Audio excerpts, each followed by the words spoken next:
J'ai commencé mon parcours de PMA solo à 48 ans, juste avant le Covid. J'ai fait 3 transferts avec des échecs d'implantation et une fausse couche à 5 semaines. J'ai fait les examens que me demandait ma clinique et c'est ainsi que j'ai découvert que j'avais des mutations génétiques, une adénomiose, des fibromes. D'ailleurs, j'ai dû subir une intervention pour ôter l'un d'eux. Je partais donc possiblement avec des difficultés à concrétiser mon souhait d'être maman. À cette époque, je pesais 87 kilos, donc je me suis prise en main et j'ai perdu une quinzaine de kilos. J'ai toujours été en recherche en fait de ce qui pouvait me permettre de tomber enceinte et d'avoir une grossesse évolutive. J'ai vu des ostéopathes, des énergéticiens, des somatopathes.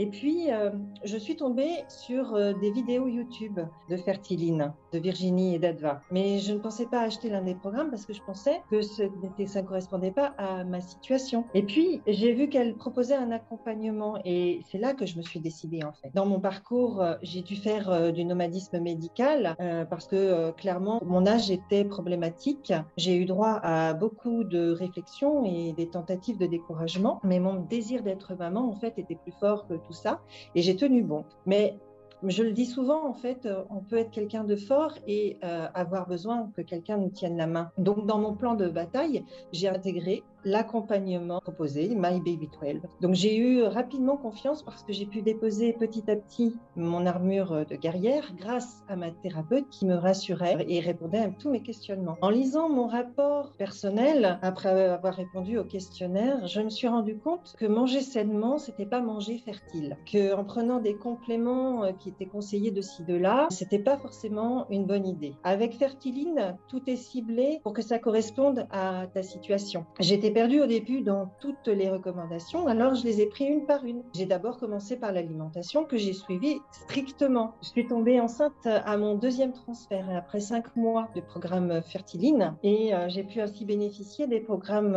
InPreg pour maintenir ma grossesse et ma thérapeute m'a aidée à équilibrer mon diabète gestationnel. Alors aujourd'hui, mon fils il grandit bien et je me dis que j'ai pris l'une des meilleures décisions de ma vie en choisissant de faire confiance à Fertiline. Alors, définir par un seul mot Fertiline, c'est difficile parce que pour moi, c'est tellement de choses. C'est de l'expertise parce que Fertiline est toujours dans la recherche d'études scientifiques et la confiance parce que tout est mis en œuvre pour répondre à nos problématiques. Et puis enfin, c'est de la bienveillance, tout ce que j'ai pas eu auparavant.